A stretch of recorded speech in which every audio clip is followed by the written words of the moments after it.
Good morning, sweet people. Just getting my first brew of the day on day 3 of my Scotland expedition.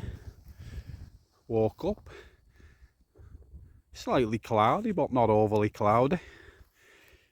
Quite chilly though.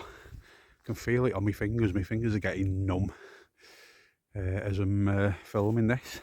But you know what? Really peaceful night. I know I said yesterday that it didn't actually, even though it's remote, it didn't feel that remote because I had a full phone signal and there's electricity pylons and stuff.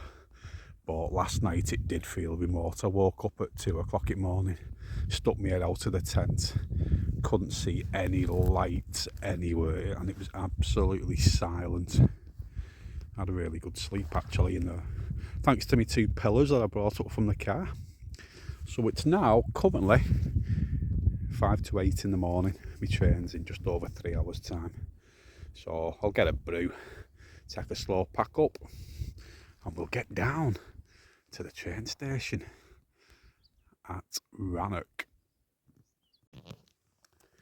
I'm just actually killing a bit of time until I go down to Rannoch station. Because my train's in 2 hours, but it's only 2 miles down there. So I've decided to come down to the edge of this lake. I was kind of camped over there, just tucked off the road about a couple of 100 yards. And when I pulled up yesterday, there was a gang of people camping here. Look at this for a little spot. But it was really windy.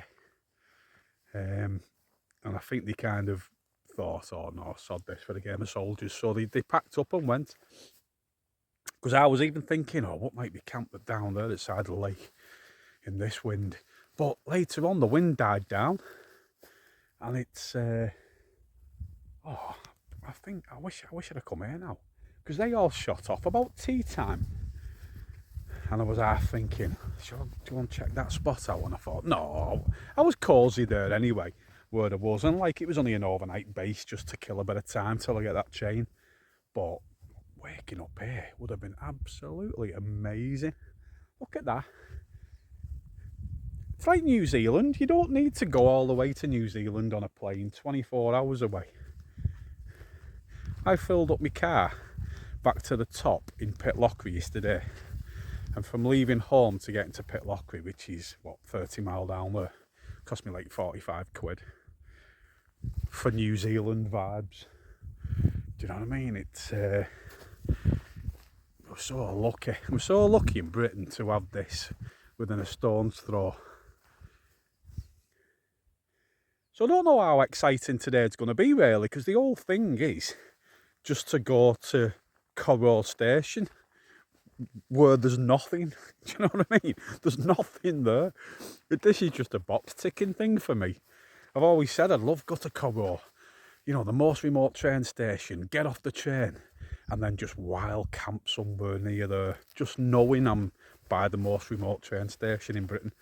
So that's what I'm doing, and just a box tick. But it's something I've wanted to do for years, so I'm doing it. Soddy. I'll tell you what, May, I think, is possibly the best time to come to Scotland. Because I'm feeling warmth off the sun, but the midges are not out yet. Talking to that guy, the ranger guy, about the midges, and he said you're talking about another probably 3 weeks, 4 weeks, and they'll start coming out. It's all to do with the ground warming up, he said. I thought it was just to do with like how warm it was and how much the wind's blowing. But he said it's all to do with the ground temperature. And he said you're looking about another 3 weeks. So I've kind of come at a perfect time here. Because anything after the end of May until September, forget it. Forget Scotland, you're going to get absolutely eaten alive. But look at this, eh? Look at it. Absolutely stunning. Right. Let's finally get down to Rannoch train station. Right, we're coming into a 20 mile an hour zone, so I presume we're coming down to the end of the road here. And there's the sign for Rannoch station. Yay! Finally made it. I finally come here. So this is the second most remote train station in Britain. I'll be taking a journey for 12 minutes to Corrour, which is the most remote. Right, well, let's go and park up. Let's see what we can find. This is it, the end of the road.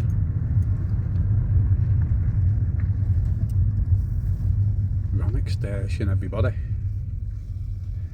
And I've still got over an hour and a half till the train comes. To show you some of this information board here.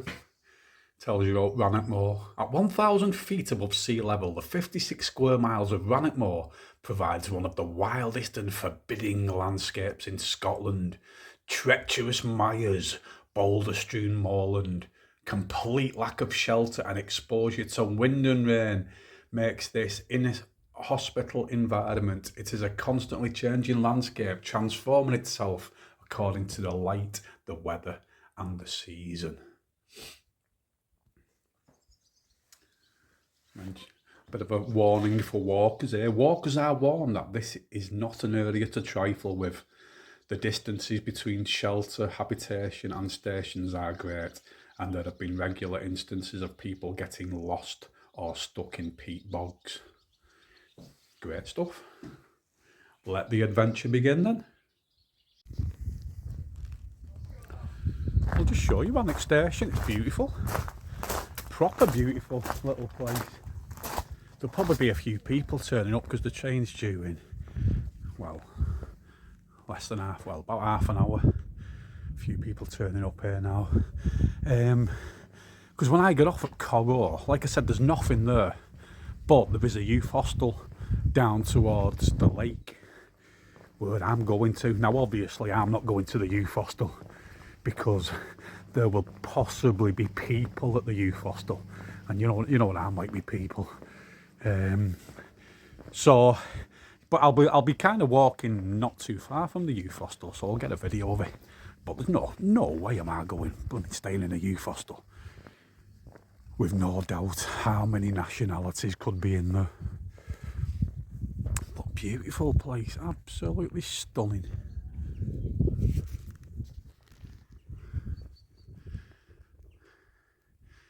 So I'm going to get a picture of the train when it's coming up, and then I'll film Corrour, the most remote station in Britain. Excite! Come and take me to the wilderness, honey. Come and take me to the wilds. Here comes my 12-minute journey to the most remote train station in the United Kingdom. Let's do it. I'm not even bothering getting a seat. It's only for 12 minutes. 12 minutes into the wilds. Look at this.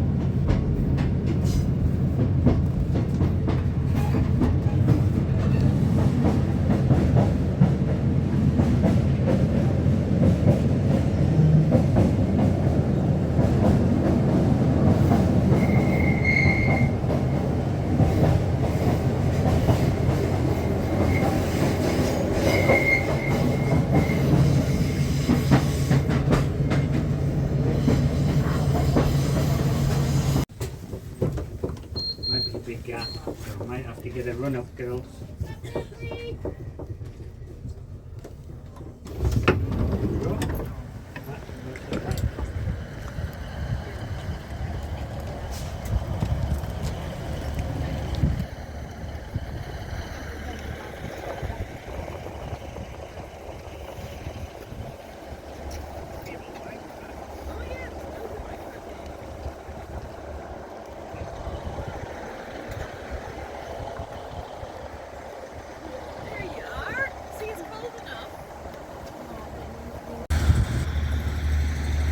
Don't leave me! Don't leave me here! Welcome to Corrour Station, the most remote railway station in the United Kingdom, and I have made it. I have made it. I mean, I can't believe it. I'm just letting all these like student types get away because there's about 15 of them got off, and I just know they're well heading for that youth hostel. Not for me, honey. Not for me. But this is it. This is Corrour Station, the highest and most remote train station in the United Kingdom. Oh, what a privilege, and what a beautiful day as well. I think we're going to get a bit of rain tomorrow, but at least I've seen this looking spectacular, because I've seen videos of this place looking absolutely terrible in blizzards and all kinds. And you know what, even trains still come along here in blizzard conditions. Oh mad. And there's the station house behind where there's a good tea room apparently. I'm not going to go in there now. I might nip in tomorrow when I'm getting the train back. But it's wonderful. I've just checked my phone. I've got absolutely no signal at all, so I won't be posting this video today. I've only come 12 minutes on the train. I had a full signal back at Rannoch station, and I've got absolutely nothing here. But that adds to it for me, because it just proves how remote it is. You know, if I got all the way out here and I had a full signal and I could go on social media and all kinds of stuff, it would be the same. But oh man, I'm here.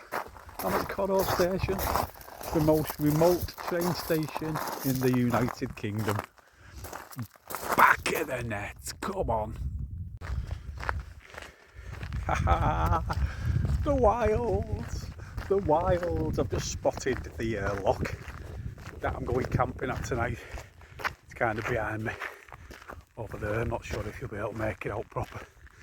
I've just seen a steady stream of young types going to the coming down here towards the youth hostel. I'll be bypassing it. I've seen some videos on YouTube, two guys on push bikes, and they're camped on kind of the left hand edge as I'm looking at it, but I think it's probably a couple of miles up the lake, so I'm braced for quite a long walk. But the area looked actually alright where they was kind of lakeside, so that's my plan. Find a nice place to camp, set up, and maybe go for a mooch. You can do a circle around the whole lock. I think it's about 8 miles, so I might do that. But I'm looking back over there towards Rannoch station behind me. Oh, it's beautiful, you know. It's absolutely stunning. So glad I came here. Well, there is Loch Ossiane Youth Hostel down there. I can see at least one tent outside it.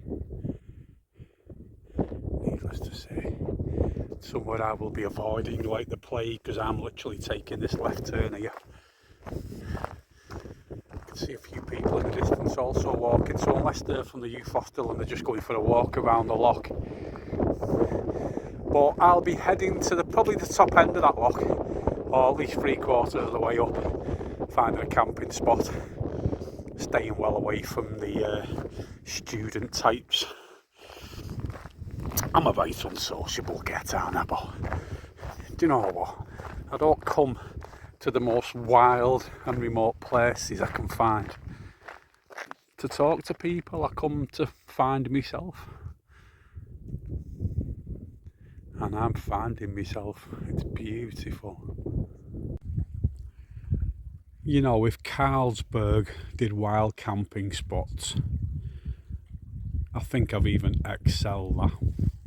I've literally walked about an hour up the loch from the train station, and I spotted a little spot lower down that looked really good, and when I went round there was 5 tents there. I'm like, oh no. So I've moved up about another half a mile, and then using my incredible tracking skills, I noticed some grass had been trodden down going into a bit of a wood, so I kind of followed that.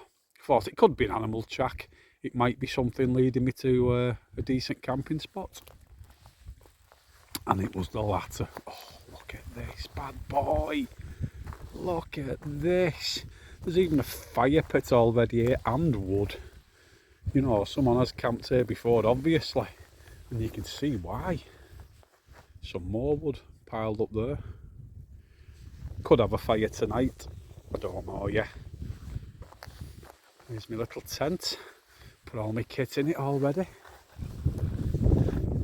But this is an absolute stunning little spot. And I'm quite elevated looking over the loch. Bit of a headwind coming towards me, but it is only slight, and it'll keep any midges away in case any are thinking of coming out.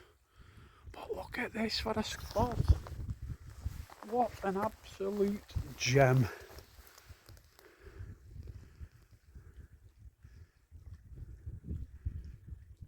So I brought, I've got half a bottle of my homemade wine, and I've also got some whiskey. Only thing I'm missing really is Brett Clements, but like I said, I've had a chest infection, so it wouldn't have been wise bringing Brett, but it would have been nice lighting him up here. But yeah, beautiful spot, really beautiful. I had an idea in my head what I wanted walking up this loch, and this has beat what I had in my head. So absolutely made up with her. Absolutely delighted. Been a great day. Made up I've come here. Just out for a little mooch to the top of the loch, because at the top of the loch there's like a hunting lodge. It looks a bit like a castle, but I've just walked all the way up there and it looks really good from the front of it, but you can't get to the front of it. The front of it's facing the water and it's all gated off. So it was a fruitless exercise really. But saying that, for one thing I have warmed up because I was getting quite chilly with that cold wind. And also, me, the social man, just been talking again to a mother and daughter from Texas. That was an interesting conversation. So I was wising them up, saying stay away from London, don't ever go to London, you'll get mugged or murdered. And then I was telling them all the best places in Scotland, so I'll give them loads of what I think is good advice. Still can't get a signal, but the mad thing is I've got a full signal on my phone. All the bars are full, but it's saying no network available. It's one of them situations. I've had stuff like that before when I've been climbing Snowdon and stuff, when you get on top and you've got a full signal but you can't phone anyone or text anyone. What's all that about? Beautiful though. Wind's actually dropped down a bit, and I've seen a few little people camping up and down this loch. So certainly not on my own tonight. Them two Americans, they're staying in the hostel, and I asked them, I said, is it like rammed, is it full? And they said, oh, it's absolutely chock-a-block. That's why there's tents outside. So not as though, I mean, even if there was one person staying in there, I wouldn't be staying in there. So it was never an option for me anyway. I'm out in my little spot down here, and I felt pretty confident I could leave it and no one will find it, or no one will come to it today, because obviously it's someone else's spot, someone's already found it in the past. But yeah, there's a spot here.